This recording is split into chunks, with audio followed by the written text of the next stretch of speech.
हम ई नहीं कहत हमरा प्यार में अपन जिंदगी नीलाम कर दिहा।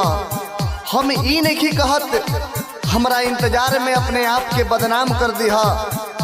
लेकिन एगो काम जरूर करिहा, जब हमार अर्थी तरह गली होके जाई तो हमरा अर्थी पर एक बूंद आंसू दान कर दिहा, दान कर दिहा।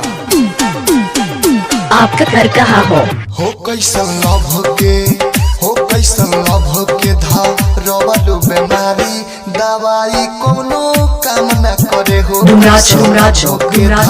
रवलू बीमारी, दवाई कोनो काम न करे हो। कैसन लव के। आपका नाम क्या है? आपका नाम क्या है? मिनहाज बाबू, मिनहाज बाबू, डुमरा चौक, डुमरा चौक।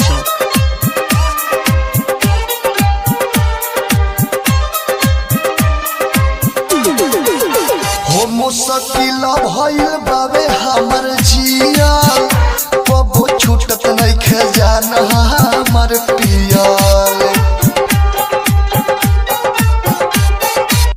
हो मुश्किल भइल बाबे हमर जिया, कबो छूटत नहीं खजाना हमर पियल। हो लागे संगही, हो लागे संगही हमके मुआई, दवाई कोनो काम न करे। हो लागे संगही हमके मुआई, दवाई कोनो काम न करे। Presented by Anshwala Music. ये सौरा बाजार।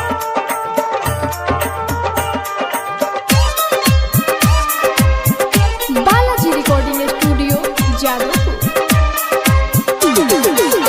हो हमके पागल कइले बारू दुनू नैन से, जाके सुत तारू घरवा में चैन से।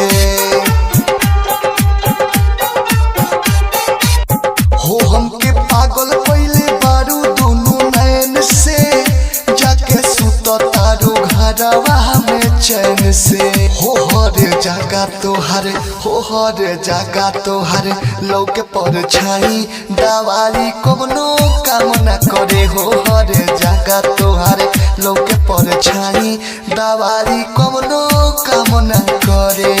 म्यूजिक बाय राजू दीवाना।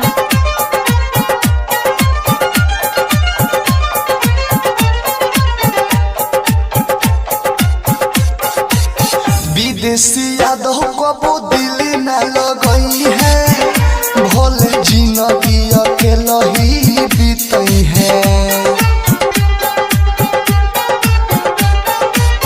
विदेशी यादव कबो दिल न लगई है, बुलट जिंदगी अकेला ही बीतई है। हो दुर्ग से बेदर्दी, हो दुर्ग से बेदर्दी लिखेले सच्चाई, दवाई कोनो काम न करे। हो दुर्ग से बेदर्दी लिखेले सच्चाई, दवाई कोनो काम न करे। Balaji recording studio Jadavpur.